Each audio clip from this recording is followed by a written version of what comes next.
e aí recebeu o Wesley, né, que aceitou aí de pronto, né, conversar a gente aí da carreira dele brilhante e também falar um pouco aí sobre o Apache Spark, né? Inclusive ele é instrutor, né, na Data Degree, né, de Spark. O curso dele é muito legal, eu sou aluno lá e vale bastante a pena vocês conhecerem também, ele vai falar aqui pra gente. E seja bem-vindo, cara. Se apresenta aí, fala um pouco da tua carreira e manda brasa. Fica à vontade aí. Obrigado. Beleza. Bom, boa noite. Obrigado pelo convite também. Eu acompanho bastante o seu trabalho na comunidade e tal. Que bom. E tô feliz em poder falar com todos. Show, show. Então, eu trabalho como Lead Data Scientist, hoje em Portugal.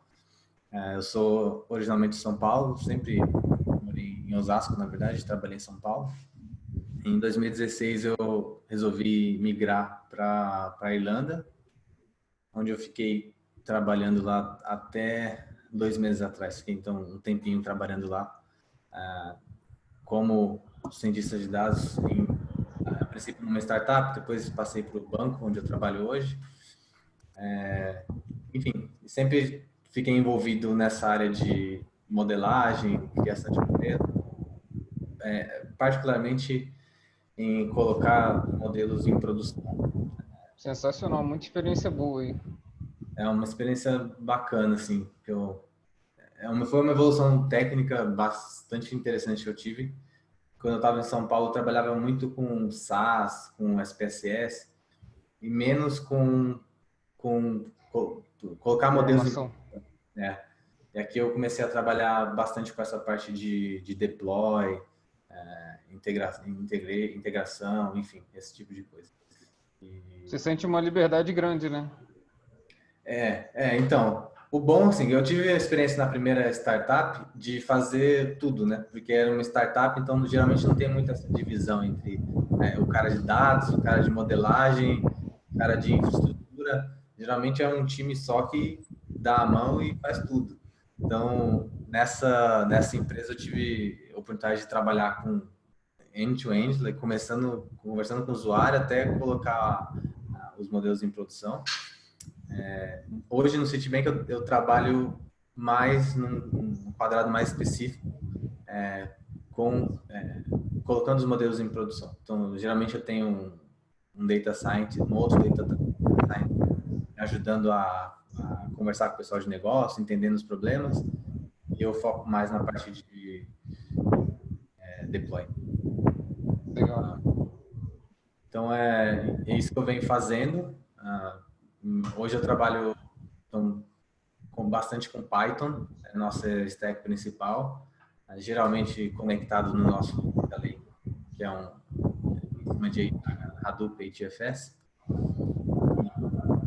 E alguns outros projetos, quando a gente tem um volume de dados muito grande, o Spark, ou PySpark, que é a nossa segunda stack lá, e a gente usa o nosso cluster para rodar as aplicações. Usam bastante Spark SQL também lá? Usam bastante Spark SQL também lá? Geralmente, se não tanto. A gente costuma usar mais em Hive, quando trabalhar com ad hoc, então a gente costuma ir mais para o Hive e para o Impala. Entendi. Nas aplicações, inclusive, que a gente coloca em produção, geralmente a gente prefere usar o Impala. Pô, lá na antiga Ernest Young me traumatizaram com aquela telinha preta dos infernos, cara. Aquele Spark SQL, caraca, cara. Pô, não Então. tava nada. E ainda era meio que no Linux, né? Então tinha que fazer tudo no Linux. Eu falei, caraca, cara, tô lascado, nunca trabalhei com Linux na vida. Foi uma Pois é. experiência bem traumatizante. Só eu que era estatístico, né? Minha equipe era toda de TI. Em geral, os ambientes vão rodar em Linux, né? Em geral. Agora tem bastante serviço rodando em cloud também. O Ricardo está perguntando se a distribuição Cloudera lá no Citibank é Cloudera. A gente tem um cluster de aproximadamente 150 máquinas, 20 teras de memória. Então, é um cluster razoavelmente bom, parrudo, para rodar bastante aplicativo. A ideia, quando a gente vai colocar um modelo em produção, a gente pensa o seguinte: a gente sempre tenta utilizar o nosso cluster, porque ele foi feito justamente para isso, para suportar bastante aplicação em execução. Então, a gente tem vários modelos de machine learning. Então, em geral, a gente tenta usar o cluster porque ele vai suportar bastante aplicação e a gente consegue escalar, certo? Se eu receber mais dados para processar uma determinada aplicação e aquele cluster não é mais suficiente, a gente consegue escalar esse cluster, coloca mais máquinas e escala de uma forma mais rápida. Uma arquitetura, geralmente, quando a gente usa aplicações Python, a gente ainda não utiliza de forma distribuída. Sempre roda, geralmente nossos aplicativos Python rodam no Edge Node, que é como se fosse uma única máquina, que geralmente tem bastante recurso, mas é uma única máquina. Então, se você pensar de um ponto de vista de escalabilidade, ele vai rodar até um certo ponto. Se você colocar bastante aplicações, vai ter um ponto que não vai mais rodar. Ou até mesmo uma única Entendi. aplicação que rode, que precise consumir bastante dados. E para efeito de colaboração, vocês usam o quê? Jupyter? A gente usa o Jupyter quando a gente precisa fazer a parte de análise, né? Análise exploratória. Mas dura pouco tempo. A gente fica usando o Jupyter durante a análise exploratória e uma prova de conceito do modelo. A partir do momento que a gente decide levar esse modelo para produção, a gente obviamente sai do Jupyter e começa a trabalhar com os aplicativos ou com script Python ou então com script Scala, no caso de Hadoop. Eu vou só desligar o som do ventilador aqui, que tá fazendo um barulhão aqui. Mas pode Desligar continuar aí rapidinho que eu já volto. Espera aí, só um minutinho que eu vou desligar uma coisinha.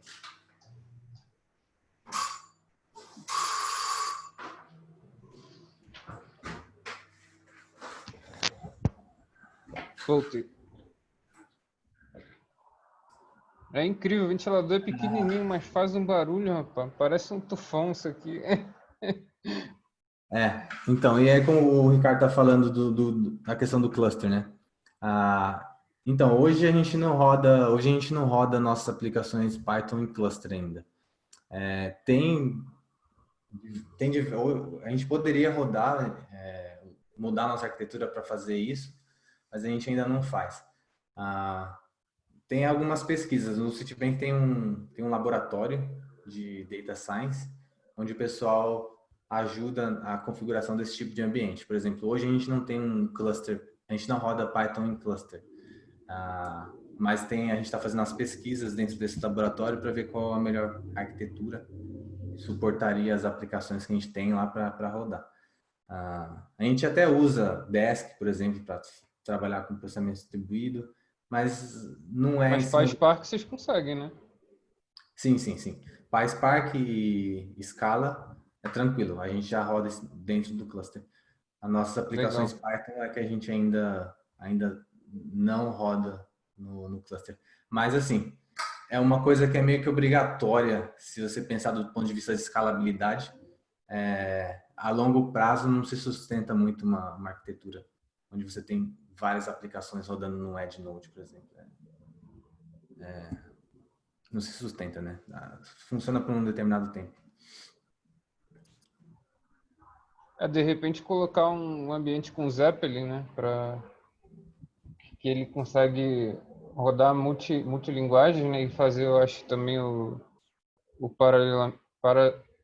paralelização, né? A gente tem bastante coisa que roda em paralelo. Quando a gente cria uma aplicação em Python, em geral, a gente utiliza bastante recurso de paralelismo. Biblioteca, por exemplo, a gente usa o Desk, usa a JobLib, a Multiprocessing, que é uma outra biblioteca para trabalhar com processamento paralelo no Python. Mas a gente não roda isso no cluster. A gente roda numa máquina só. Então, assim, é um paralelo, mas ainda está limitado para o ponto de vista de arquitetura, né? Show.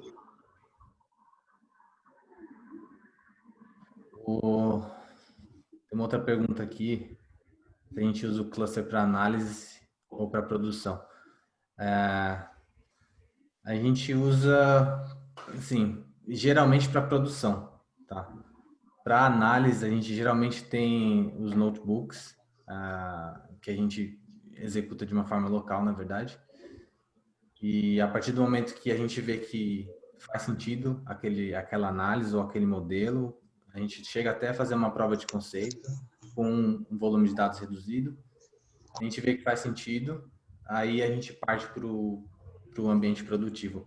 Muitas vezes o que acontece é o seguinte: durante a fase de análise, o cientista de dados está usando Python, que é a nossa stack principal do banco.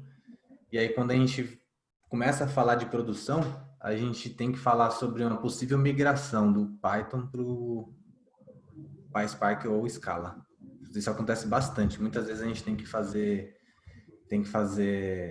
a migração do código em Python puro para PySpark ou Scala, para conseguir colocar isso dentro do cluster e ter uma escalabilidade da solução, né?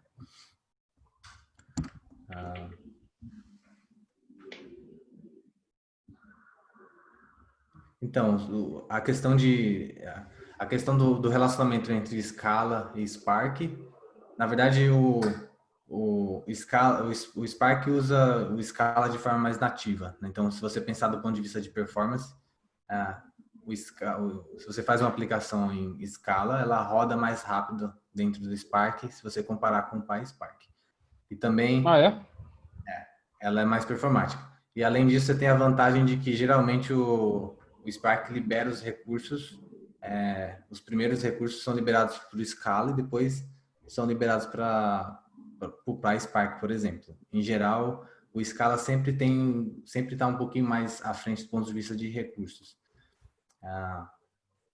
Do ponto de vista de arquitetura, o Spark é o seu ambiente de processamento, certo? Então, você tem um ambiente de processamento que é o Spark, e em cima desse ambiente você vai utilizar a linguagem que você quiser. Você pode usar o Scala, que é o nativo, que vai ter eventualmente mais performance, ou você pode usar Python, que no caso é o PySpark, para você rodar em cima da sua arquitetura Spark. Então, o Spark é o ambiente de processamento. Você pode escolher a linguagem que você quer utilizar. E como é que funciona o desempenho do Spark com R? Já testou ou não? Do desempenho, desculpa? Do Spark R. Do Spark. Então, ele comparado com o quê? Assim, geralmente eu comparo com Pode ser comparado com Scala ou com Python mesmo. então entre Scala e Python ou Scala e R, o Scala geralmente roda mais rápido, tá? Porque, como eu disse, é a linguagem nativa do Spark. Ele foi construído em cima disso também. Então, ele geralmente roda mais rápido. Os Spark e o R, eles têm que iniciar alguns containers específicos para que a sua aplicação consiga rodar. Então, ele tem um pouquinho mais de passos para preparar o ambiente de execução para que a sua aplicação rode. Então, ele tem um pouquinho ele precisa desse tempo para conseguir preparar a sua aplicação. Entendi. O Ricardo perguntando, mas isso é configurável não? Porque eu vi vários benchmarks sobre isso e não dava diferença. Bem legal saber. Então, é que assim, a linguagem nativa do Spark é o Scala, certo?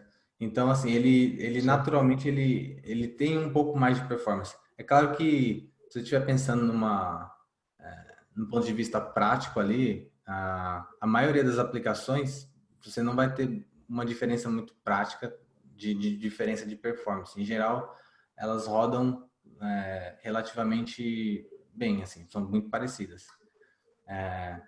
Mas o Scala, ele é o mais performático de todos eles ali, do que a gente tem disponível hoje. Show de bola. Aí, você chegou a preparar algum PPT ou alguma coisa ou não? Então, eu ia... Na verdade, eu pensei em falar mesmo como... É? Beleza, então, como... fica à vontade. Até tenho... Deixa eu só baixar o material aqui.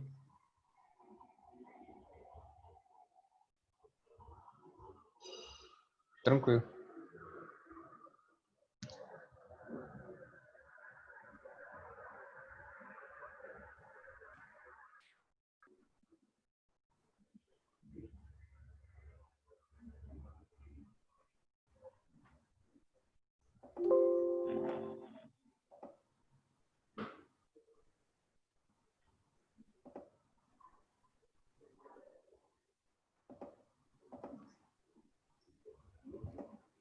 Depois eu vou mostrar um exemplo, por exemplo, do que acontece, um exemplo de aplicação que a gente criou usando PySpark para mostrar como a aplicação é iniciada dentro do cluster, quais são os tipos de dependências que você tem que configurar para que a sua aplicação rode no cluster. Ah, legal. Mas eu vou mostrar isso daqui a pouco. Então, sim, falando um pouco mais sobre a questão de execução e de componentes do Spark, o Spark geralmente acontece o seguinte, você tem a tua aplicação que ela vai rodar dentro de um container, dentro de um cara chamado Driver Program, certo? Assim, o Spark, esse cara é o orquestrador da sua aplicação. Então, quando você cria uma aplicação, ele vai iniciar esse driver e ele vai ser responsável por orquestrar a execução do seu código. Esse driver, ele pode ser iniciado em diferentes locais. Então, dependendo do tipo de configuração que você tem do seu ambiente Spark, esse programa pode ser iniciado em diferentes locais. Por exemplo, se a gente estiver falando de uma arquitetura, obviamente se a gente estiver falando do Spark instalado numa única máquina, standalone, por exemplo, esse driver vai iniciar naquela única máquina que existe. Não tem muito segredo. Se a gente estiver falando de um ambiente de cluster, em geral você tem a arquitetura mais tradicional, você tem um cara chamado Edge Node e você tem o seu cluster, tá? Esse Edge Node ele está fora do seu cluster, é uma máquina que está conectada ao seu cluster, tem acesso ao seu cluster, mas não pertence ao seu cluster, está numa forma periférica dessa arquitetura. Então, se você tem um Spark configurado como, por exemplo, Cluster Mode, significa que quando você iniciar a sua aplicação Spark, e você está dentro do seu Edge Node, chamando o Spark, então submetendo sua aplicação para o cluster. Esse driver ele vai ser iniciado lá dentro do seu cluster. Então, ele vai escolher uma máquina que está dentro do cluster e vai iniciar esse programa que vai fazer a orquestração das tarefas. Se você estiver utilizando o Client Mode, que é uma outra configuração do Spark, esse driver vai começar naquela máquina que você submeteu a aplicação. Então, ao invés de o driver ser submetido ao cluster, ele, na verdade, ele é iniciado dentro daquele Edge Node, que é aquela máquina que você iniciou a sua aplicação. Eu tenho essa pequena diferença do ponto de vista de arquitetura, mas esse driver é o cara que vai fazer, vai orquestrar, né, a sua aplicação durante o tempo de execução. E aí, qual é o primeiro ponto que tem que se preocupar? De não estourar os recursos desse driver. Esse é um dos principais pontos que a gente tem que pensar quando está desenvolvendo a aplicação. Porque como ele vai ser executado de forma distribuída, imagina que se você está usando Spark é porque tem bastante dados, né? E esses dados, ele eventualmente não são suportados dentro da sua única máquina, que é onde roda o seu driver. Então, você não vai querer que o Spark traga todos esses dados para um local só. A ideia é que todos esses dados sejam distribuídos em diferentes máquinas do seu cluster e cada uma dessa máquina vai rodar, vai fazer parte da operação que você quer e no final você vai trazer para o seu driver apenas os resultados, que em geral é um conjunto de dados bem menor, ele está agrupado, ele está filtrado e assim por diante. Isso é o conceito de MapReduce, né? Exatamente, tem o mesmo conceito. Então, você faz o map, né? Então, seus dados são distribuídos nos seus worker nodes, diferentes máquinas. Cada máquina vai rodar a aplicação em cima daqueles dados somente. E depois você faz o reduce para trazer o dado de volta para o seu driver. Ou, eventualmente, você nem precisa trazer o dado de volta. Você pode distribuir, fazer o processamento em cada uma das máquinas e, sei lá, fazer o dump dos seus dados para o disco, porque você já terminou o processamento e não precisa trazer os dados para o driver. Na verdade, isso também pode acontecer.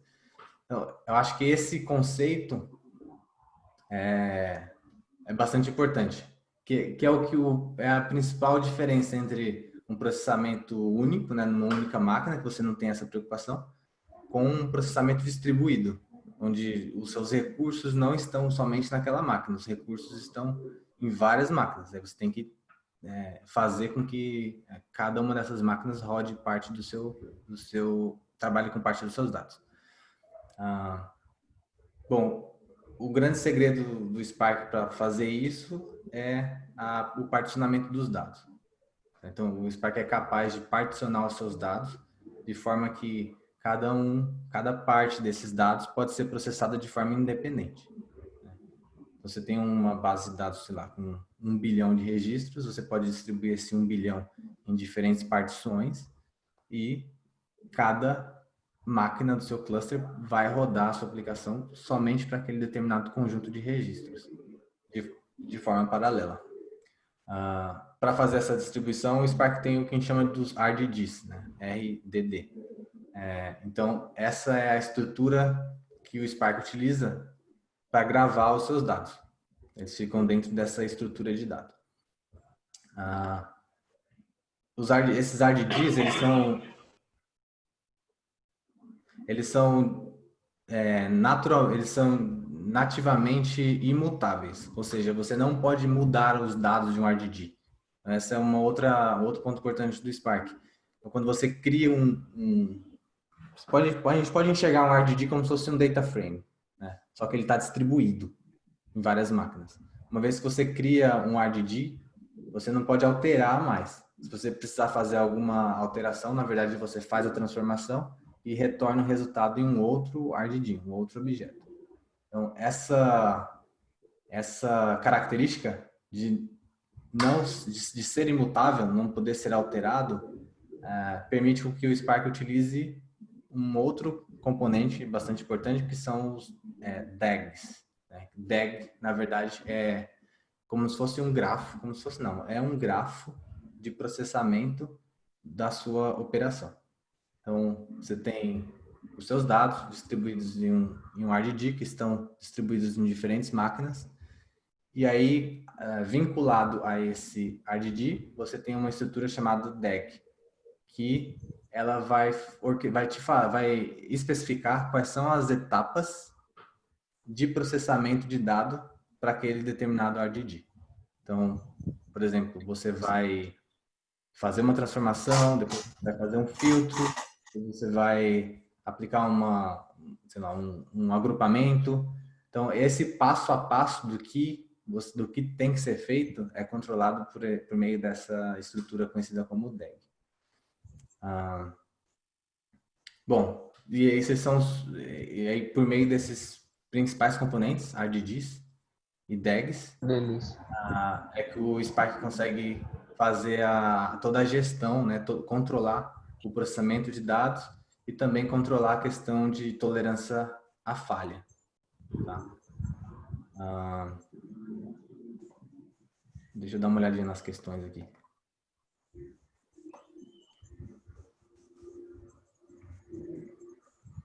Você prefere que o pessoal pergunte? Ou quer que eu escreva aqui? O que você acha? Melhor perguntar, né? Pode ser, se não tem preferência. Pessoal, então vamos fazer o seguinte. Quem quer perguntar? Pode desmutar e perguntar quem... Então, opa, e aí, Fala aí, César, por favor. eu vou levantar um ponto da pergunta que eu tinha feito, que era o seguinte: eu entendi que hoje vocês usam esse cluster para produção, para vocês subirem modelos para produção. E aí o que eu tinha falado era justamente o seguinte, tipo, se você pensa no modelo como um cara que já foi treinado, já teve um processo de processamento, criação, dataset e tudo mais, foi treinado.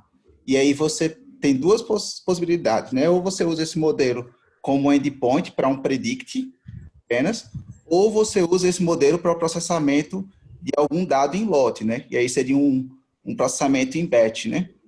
E aí o ponto que eu tinha levantado era justamente isso, do tipo, a nível de predict, como endpoint, não sei até onde faz. A minha pergunta é, por que vocês usam um cluster? Mas se vocês usam para processamento em batch, aí já faz um pouco mais de sentido. Mais nesse sentido a minha pergunta.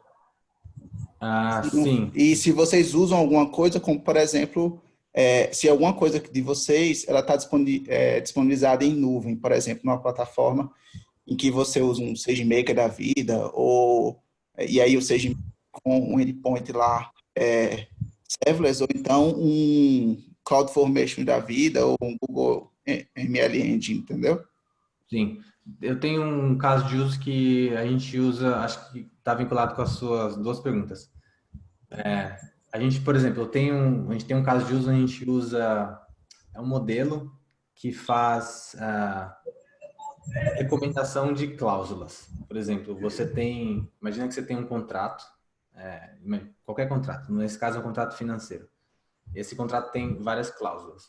Você clica em uma cláusula, por exemplo, e a partir do momento que você clica nessa cláusula, esse modelo, sim, a aplicação vai chamar uma API, determinado endpoint, vai passar esse texto para a API e a API vai responder com as cláusulas similares que eu vi em outros contratos. Tá? Então seria por exemplo, para modelos em que você tem um ALS ou uma fatorização muito grande, para esse tipo de modelo que vocês usam o cluster, no caso. Exato. Então, assim, Entendi. nesse caso, por exemplo, como você mencionou, a parte do predict, que a gente chama de inference, a gente chama inference pipeline. Então, o que a gente faz lá? Esse modelo específico, ele é servido por meio de uma API Flask. Então, essa API, ela foi colocada em produção em um OpenShift, é um container, é um serviço cloud, que vai servir basicamente para servir essa API. Então, fornecer os resultados da API. Agora, por trás desse modelo, como você já viu, existe um modelo que foi treinado previamente para conseguir te devolver as cláusulas parecidas com aquele texto. Essa etapa de treinamento, essa etapa a gente fez no cluster.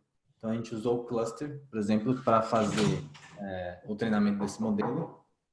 E com o treinamento desse modelo, o resultado disso é um modelo. Então, são objetos que a gente exporta, né, durante o processo de treinamento e envia lá para o OpenShift, que é onde o pipeline de predição é executado. Legal, entendi. Então, só para consolidar, né? A questão é que nem todo modelo faz sentido você usar o cluster para ele. Vocês usam o cluster para treinamento e para predição em modelos em que você não tem um treinamento, em que você tem, por exemplo, uma busca grande, uma fatorização de matriz, alguma coisa do tipo, não é isso? Exato. Beleza, show. Exatamente Legal. isso. Exatamente isso. Ou o outro caso de uso que você já viu, que é processamento batch. Que também tem Show, bastante. legal. Quando tem um modelo que a gente precisa processar em batch também, a gente vai para o cluster e roda lá, porque você tem mais recursos. Mas acho que 100% dos casos que a gente teve modelos servidos por meio de API, em geral a gente trabalha com container. Lá a gente usa OpenShift. Então a gente cria um container e viabiliza os recursos necessários e roda a aplicação no container. Legal, show de bola. Show de bola. O Leonardo aqui quer fazer uma pergunta. Vai lá, Leonardo. Bom, galera, boa noite. Estão conseguindo me ouvir? Pô, boa noite, sim, sim. Cara, minha pergunta é o seguinte: se aí vocês usam alguma aplicação que tem um processamento em tempo real, se vocês usam um cluster Hadoop com Kafka, por exemplo, né, ali sendo gerenciado pelo Zookeeper, ou a aplicação de vocês só roda em batch, como é que vocês fazem essa integração? Se usam um cluster do Hadoop com o Kafka instalado, como é que essa conexão entre o Kafka e o PySpark com vocês aí, com o Spark, por exemplo? Uhum. Então, a gente, 99% dos nossos casos é batch. Então, são esses que eu comentei que a gente já viu. A gente tem um caso de uso que ele é até engraçado, assim, ele deveria ser batch também, ele é um caso de uso de processamento em batch, mas, enfim, decisões políticas lá, o pessoal quis utilizar Kafka para meio que iniciar uma arquitetura de processamento em tempo real. Embora o caso de uso que a gente tinha em mãos não precisava disso. É mais uma questão de, como eu disse, política do que técnica. Para esse caso de uso específico, a gente usa o Kafka. Aí a arquitetura é o seguinte: a gente tem um job no Spark que ele fica escutando, né, esse tópico do Kafka, que é utilizado por uma outra equipe. Então, tem uma outra equipe que é a equipe que envia os dados por meio desse tópico. Produz, né? Que produz, exatamente. E a gente fica... Então, tem uma aplicação Spark que fica escutando esse tópico, recebe os dados. Como eu disse, esse é um caso de uso que é um caso de uso batch. O pessoal está usando o Kafka por uma questão política. Então, enfim, a gente recebe esses dados e persiste esses dados no disco. O que não faz sentido numa arquitetura em tempo real. Você quer pegar o dado, processar o mais rápido possível e devolver para alguma aplicação, alguma coisa. Então, nesse caso, a gente persiste o dado e depois faz o processamento desse dado de uma forma batch, porque a gente tem várias dependências de tempo e de outras aplicações que precisam estar prontas para rodar. E depois o dado é devolvido para a aplicação original por meio de um tópico também, Kafka. Então, nessa aplicação, a gente está utilizando o Kafka como um listener e um producer somente para receber os dados de um terceiro, mas dentro, quando o dado chega em casa, a gente meio que coloca ele no stream de batch e faz o processamento em batch. A gente tem uma solicitação, inclusive do Brasil, Citibank do Brasil, para criar, né, um modelo em tempo real, que é bastante interessante. É um modelo para prever se um determinado sistema do banco vai cair, dado o volume de transações que ele está recebendo naquele momento. Legal. É um caso de uso de cartão, inclusive.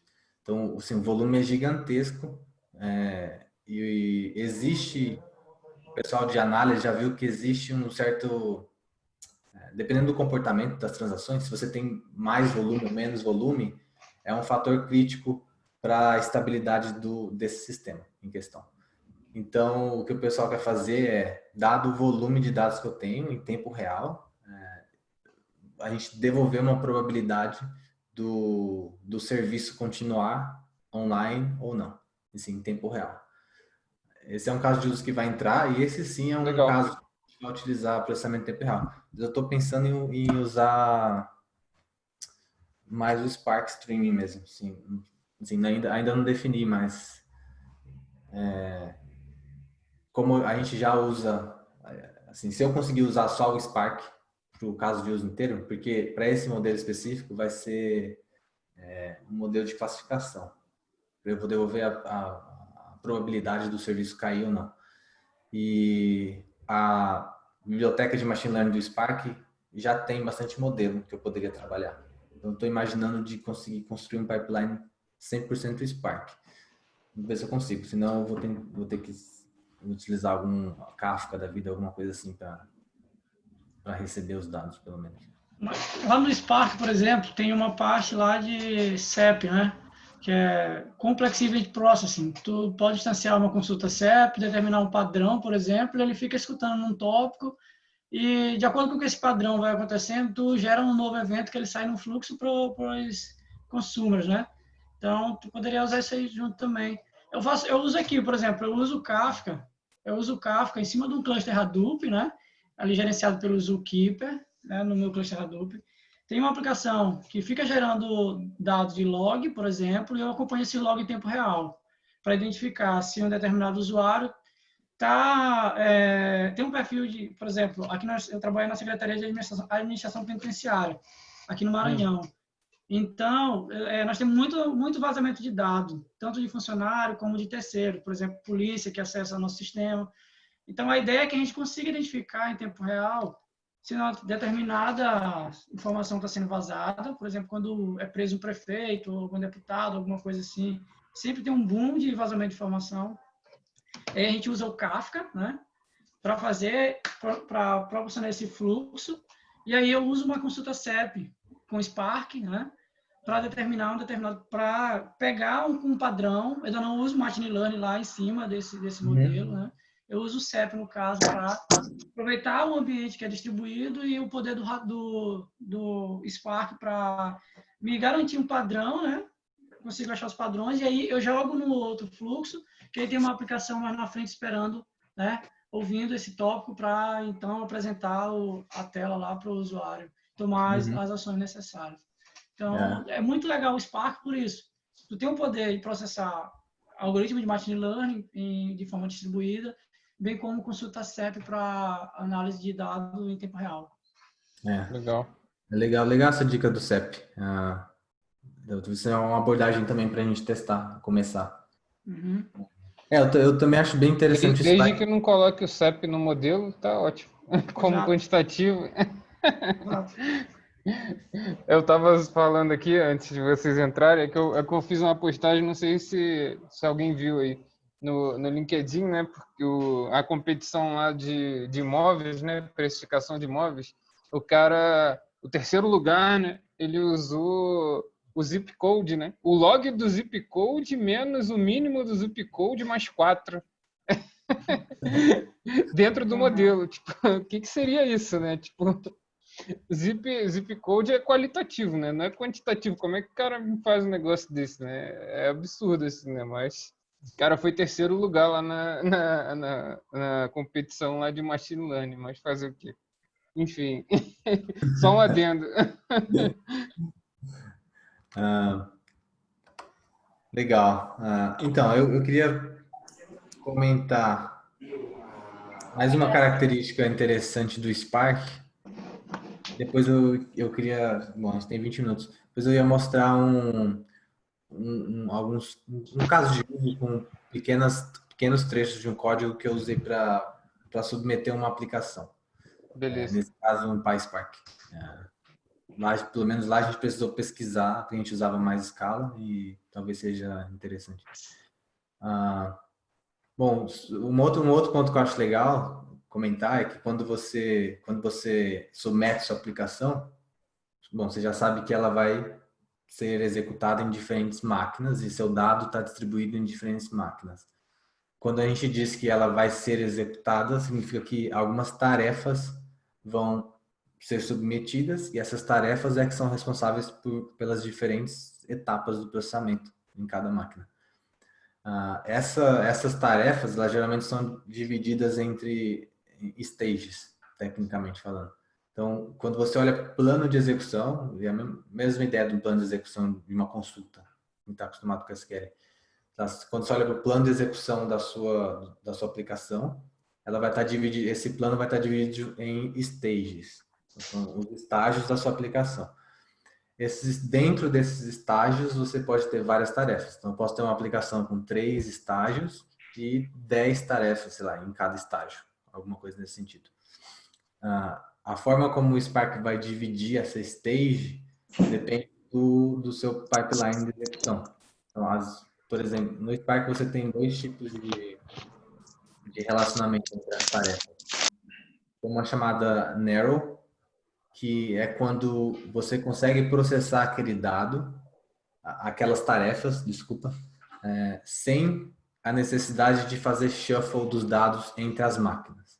Tá? Então, por exemplo, imagina que você tem o seu dado está distribuído em diferentes máquinas e a sua tarefa número 1 é criar uma nova coluna com base no valor de uma coluna anterior.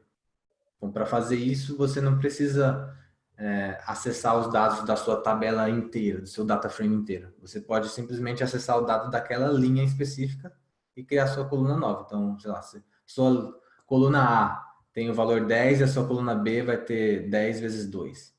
Então, só precisa ter acesso ao dado daquela linha específica. Você não precisa ter acesso a dado de nenhuma outra máquina, certo? Sim. Então, quando isso acontece, é um relacionamento narrow, o Spark vai manter as suas atividades dentro da mesma stage. Ele não precisa criar novas stages quando o seu processamento depende unicamente dos dados que você tem naquela partição.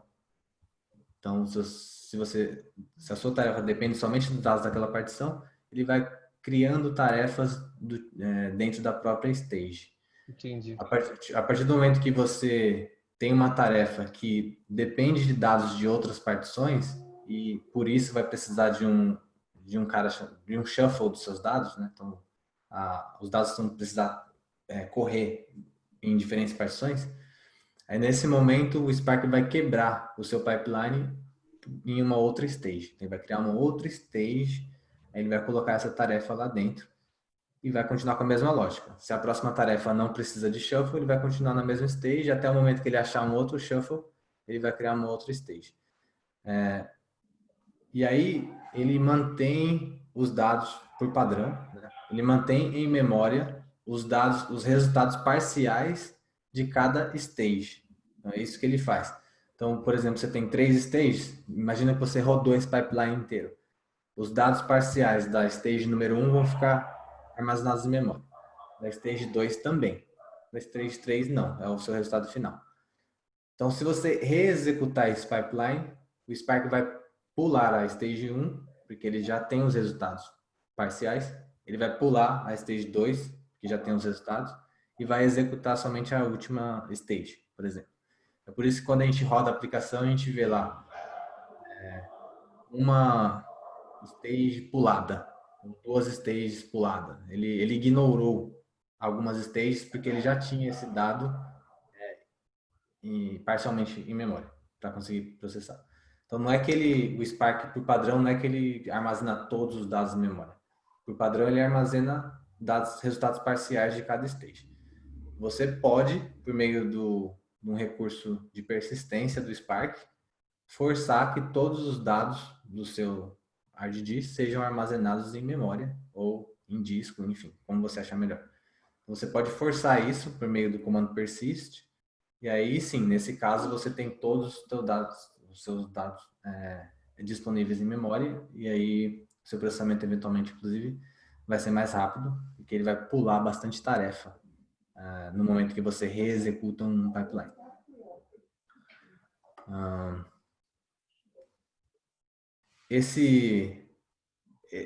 Essa DEC e o RDD do Spark, eles também são reutilizados para tolerância à falha. Tá? Então, imagina que você tem todos esses dados em memória. Imagina que você está imagina que você está persistindo tudo em memória. Então, você sempre está utilizando o seu comando persist lá e tudo que você tem no seu determinado RDD está em memória. Só que esse RDD está distribuído em 100 máquinas. Aí vamos supor que, sei lá, uma dessas máquinas caiu. Então, parte do seu dado não está mais disponível para você. Como é que o Spark consegue reconstruir esse dado? Já que ele não está mais disponível em memória, o Spark vai acessar o DAG associado àquele RDD, ou seja, as etapas de processamento associadas àquele RDD. Por isso que ele tem que ser imutável, né? E por isso que ele tem que ser imutável, perfeito. Então ele vai pegar conjunto de instruções e vai enviar para um outro cluster que está disponível. Então esse outro cluster vai reexecutar a DAG para aquele conjunto de dados específico e vai reconstruir os dados que estão faltando. Então esse recurso de DAG e RDDs São os principais recursos do Spark para ele conseguir fazer toda essa inteligência de multiprocessamento, tolerância à falha e, enfim, que é a vantagem dele. Legal.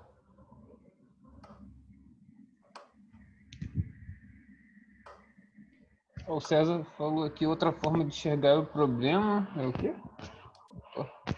Outra forma de enxergar o problema poderia ser tratar como uma regressão do tráfego e determinar thresholds baseado em quantas requisições o sistema consegue aguentar por unidade de tempo. Referenciando lá o projeto, que eu achei bem legal, que o Wesley falou, foi Legal. questão só.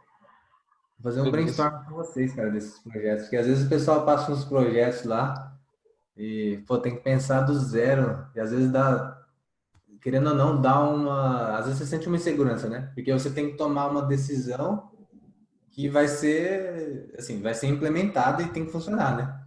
Se não funcionar, a culpa é tua. Então, um brainstorm aí com vocês, cara. Porque esse é um dos projetos bem complicados que eu tenho. Então, esse aqui, bom, tem 15 minutos, esse aqui é um exemplo de uma aplicação PySpark que eu tenho lá. Eu montei esse exemplo só para mostrar como que roda lá. A gente tem um Edge Node, que nem eu falei. Isso daqui é o cluster. Tá. Aqui eu tenho uma máquina fora do cluster, que eu chamo de Edge Node. É aqui que eu starto minha aplicação, que eu inicio minha aplicação. Eu tenho que mandar minha aplicação para o meu cluster, então eu vou iniciar um application master lá onde a minha aplicação vai rodar. E a partir desse momento é que eu vou iniciar, como eu falei, o meu driver program vai ser iniciado. Lá no sítio a gente está agora com cluster mode. Acho que eu tenho no próximo aqui.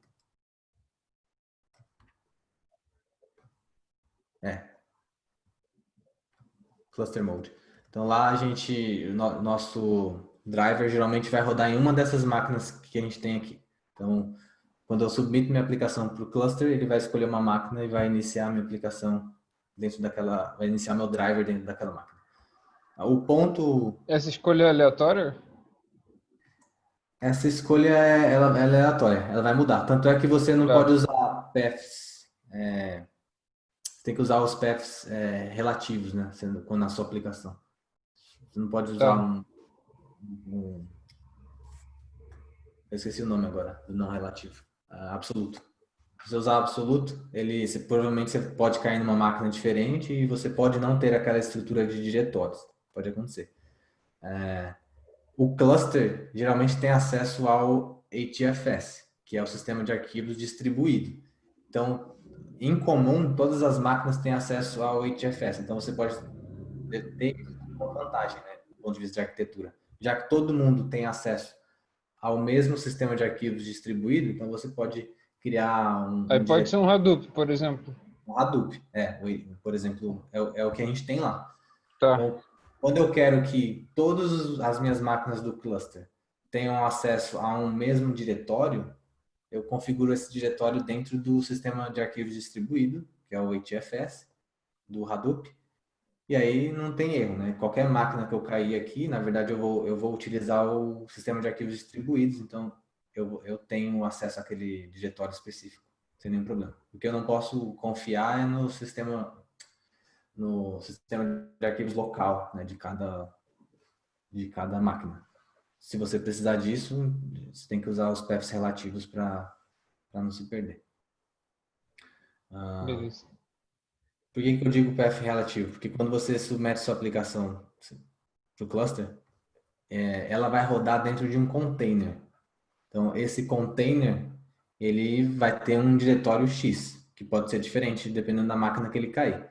Mas, dentro do container, a partir daquele diretório que a sua aplicação cai para frente, você vai conseguir gerenciar. Então, você pode utilizar os paths relativos sem especificar o path absoluto, que aí você vai ter controle total, independente da máquina que você cair, você tem controle total. Aí, o que acontece? Se a gente pensar no PySpark, na sua aplicação Python, em geral você vai ter um projeto com bastante arquivos do Python. Geralmente não é um só, porque senão você vai ter um arquivo muito grande, sei lá, com 1000 linhas de código, difícil de você entender.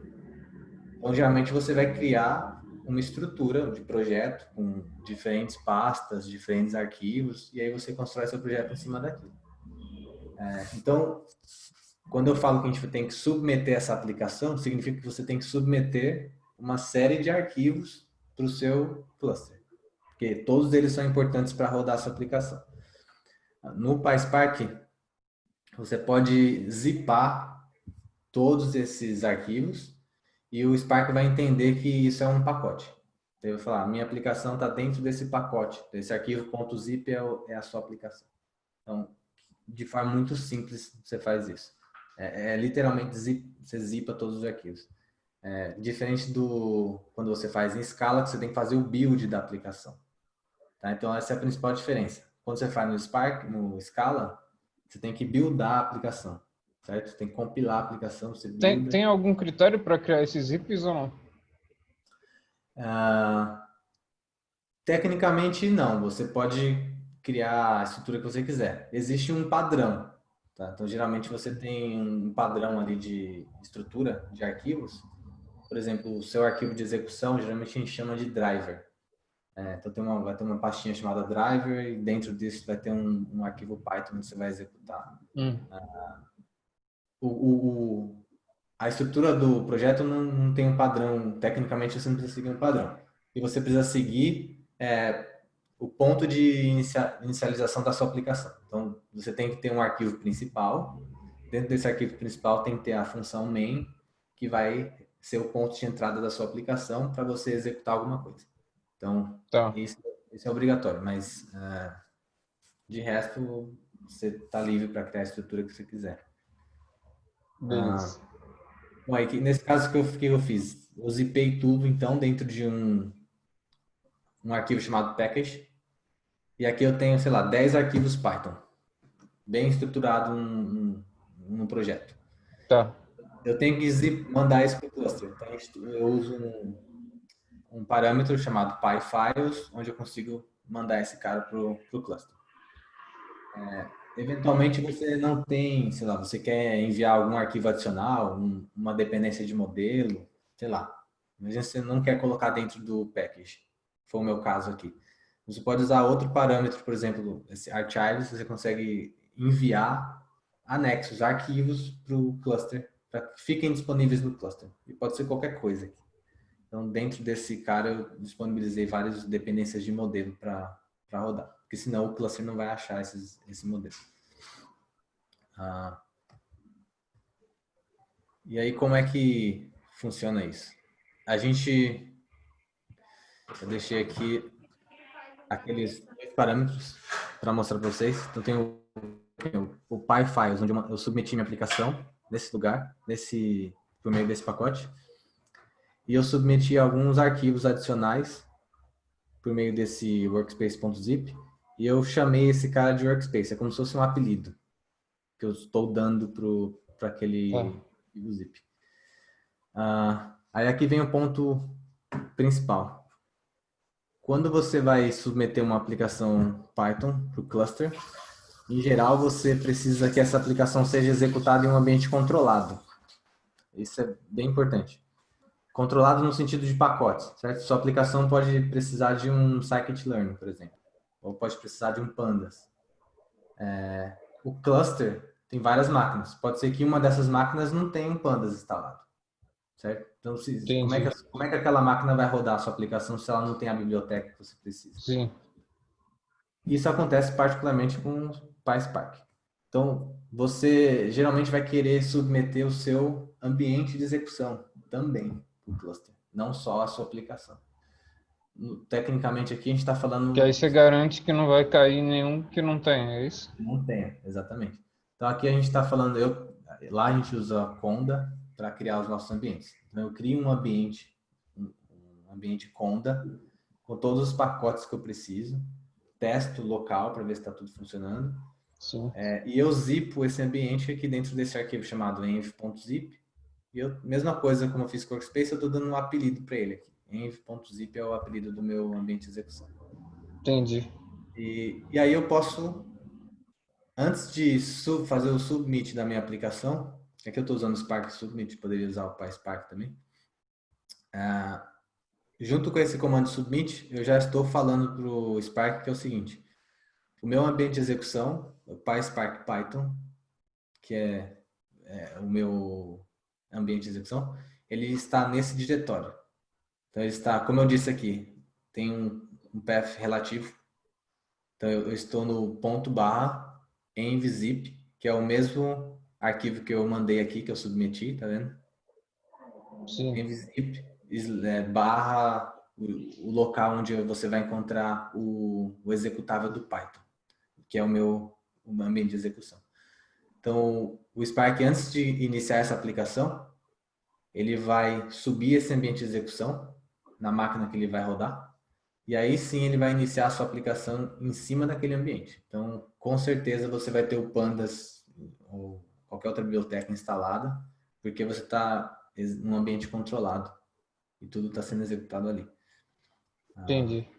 Então, essa é a principal diferença em termos de build e em termos de execução, quando você trabalha com Scala direto ou com PySpark. E aí tem alguns detalhezinhos, sim. Para que esse pacote fique disponível dentro do seu driver, você tem que colocar ele no path da máquina. Então, a aplicação foi submetida, o driver foi iniciado, sua aplicação está lá. Aí você vai rodar um comando desse daqui embaixo, por exemplo. From alguma coisa, import a sua classe. Esse package, aquela máquina não vai saber o que significa isso, a não ser que você especifique que aquele arquivo faz parte do path da sua máquina, daquela máquina.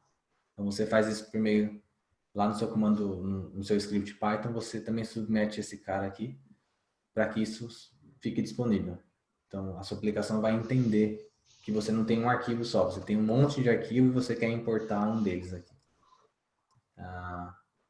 E a mesma coisa se você tem que fazer para as demais máquinas do cluster. Que aqui você está dentro do seu driver está rodando numa máquina só.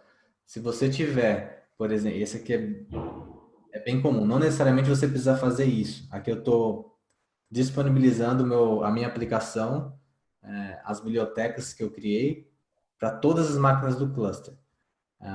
Por quê? Porque eventualmente você vai querer utilizar funções definidas pelo usuário no Spark. Quando isso acontece, o seu cenário fica um pouco mais complexo, porque talvez os seus worker nodes, não só o seu driver, mas também os worker nodes vão precisar daquelas funções que você criou para fazer alguma coisa. Então, nesse caso, era o que eu tinha. Então, eu precisei também despachar essa aplicação não só para o driver, mas também para todas as máquinas que eu tenho no cluster, para que ele entenda o que significa package.myclass e assim por diante. Mas aí não era só botar no main, no principal, Então, para esse você garantir esse é um também? ponto bem sensível. É bem interessante sua pergunta. Sim, desde que você precise apenas do driver para rodar aquele determinado instrução, tá? Porque quando eu coloquei aqui dentro do main, eu executei esse comando, significa que o meu pacote, a minha aplicação está disponível dentro do meu driver. Então, se eu voltar aqui nessa arquitetura, imagina que aqui o meu driver esteja rodando aqui nesse master. Então, está disponível aqui, tá? Agora, imagina o seguinte, eu tenho 1 bilhão de registros e esses registros estão distribuídos entre esses worker nodes, tá?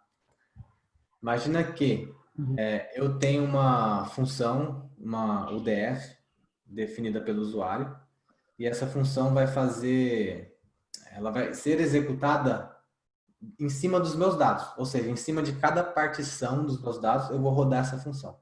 Sim. Já que essa função vai ser rodada em cima dos seus dados, os seus dados estão nos worker nodes, eles não estão aqui no seu driver node, está tudo aqui. Então, se é uma função que tem que ser executada lá no seu worker node, você tem que despachar essa função para o worker node também. Então, simplesmente colocar no main, nesse caso aqui, não funciona porque esse cara está rodando aqui no master. E você está pedindo agora uma instrução que rode nos worker nodes. Então, Entendi. é um ponto bem sensível mesmo. E você vai precisar fazer isso só se você tiver esse cenário de função definida para o usuário é o principal, que você precisa rodar uma instrução nas outras máquinas também, não só no... Beleza. Então, assim, basicamente é o cenário que a gente tem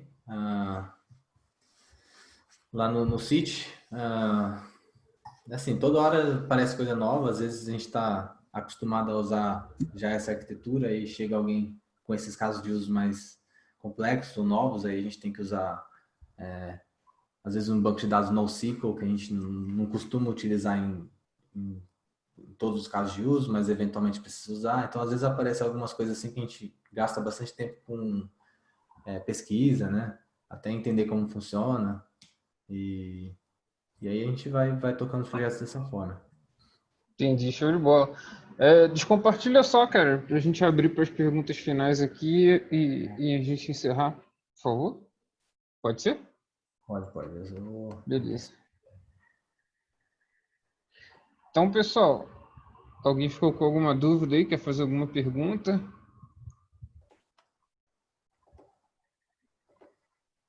Fale agora ou cale-se para sempre, hein?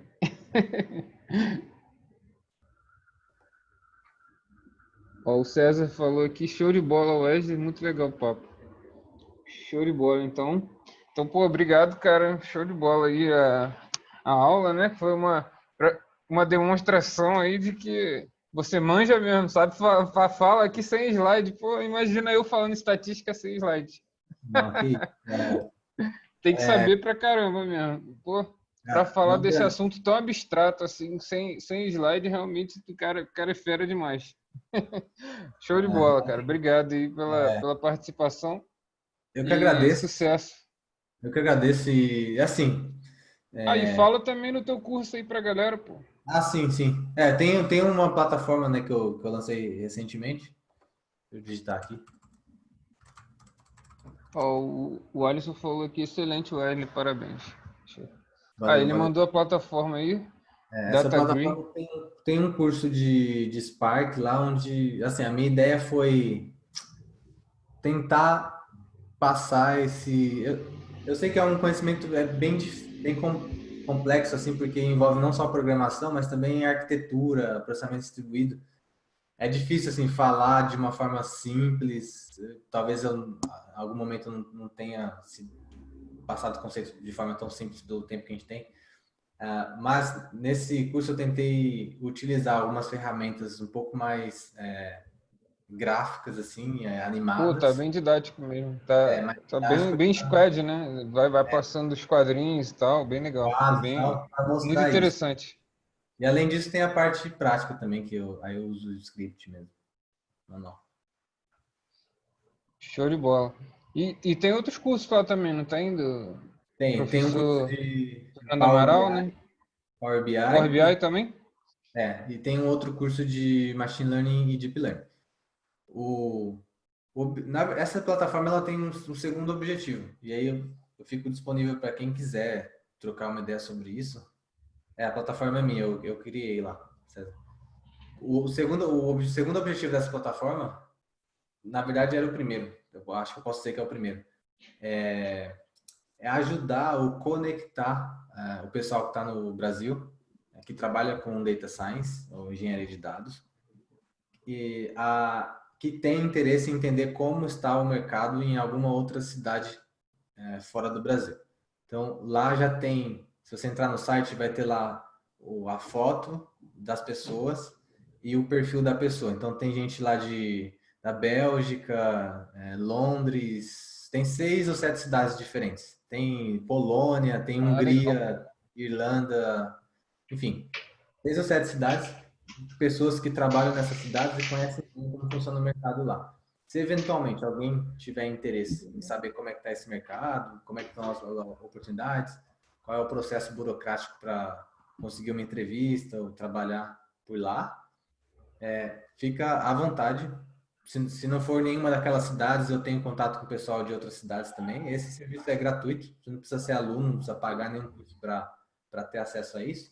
Então, qualquer pessoa que tiver interesse nesse tipo de informação, a plataforma está disponível e eu posso te colocar em contato com qualquer pessoa e você pode trocar ideia com a pessoa sobre o mercado e entrevistas, esse tipo de coisa. Maravilha, muito legal isso, né? Porque às vezes a gente fica assim de saber, né, como é que é o processo e tal. Eu tava te perguntando aqui, será que tem que ter aquela juramentada, né, que fala, né, ou é do você passa o teu diploma para o idioma no local, não é isso?